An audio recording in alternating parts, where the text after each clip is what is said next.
Pagsusulong sa interes ng Pilipinas ang isa sa mga pangunahing layunin ni Pangulong Bongbong Marcos sa kanyang nakatakdang talumpati sa United Nations General Assembly.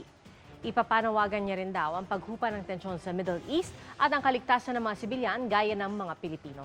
At mula sa New York City, nakatutok si Joseph Moro.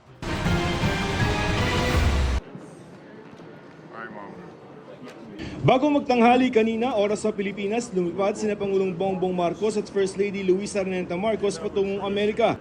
Kasama ng Pangulo ang mga opisyal kabilang sina Foreign Affairs Secretary Teresa Lazaro at Migrant Workers Secretary Hans Leo Kakdak. Ayon sa DFA, nakatakdang magtulumpati ang Pangulo sa isang special session ng United Nations General Assembly sa Martes, March 10 para manawagan ng kapayapaan sa gitnang silangan. Kasabay na rin ito ang pagkampanya para maging non-permanent member ang Pilipinas ng United Nations Security Council para sa taong 2027 hanggang 2028. Dagdag ng DFA, ang biyaheng ito ang tamang pagkakataon para manawagan ang Pangulo para sa kapayapaan sa Middle East at kaligtasan ng lahat ng mga sibilyan, lalo na ng mga Pilipino. Ang pagbisita ni Pangulong Bongbong Marcos dito sa Amerika ay nangyayari sa pagitan ng gera ng Amerika at Israel kontra sa Iran na nakakaapekto na sa ekonomiya ng Pilipinas katulad na lamang sa pagtaas ng presyo ng mga produktong petrolyo. Makikipagpulong din ang Pangulo kay UN Secretary General Antonio Guterres para pag-usapan pa rin ang Middle East. Magsasalita rin ang Pangulo sa 70th session ng Commission on the Status of Women o CSW-70. Noong Biyernes, natanong ang DFA kung isusulong ng Pangulo ang issue sa West Philippine Sea.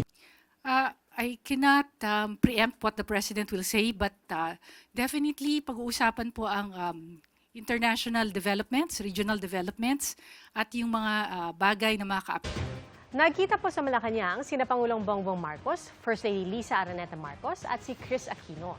Naghanda ng home-cooked lunch ang unang ginang para sa belated birthday celebration ni Chris sa Bahay Pangulo. Inorganisa ito ng designer na si Michael Leyva na kapwa-kaibigan ni na Mrs. Marcos at ni Chris. Itong unang pagkakataong nagkaharap muli ang Pangulo at si Chris sa loob ng 31 taon matapos siyang makapanayam ni Chris sa isang palabas noon.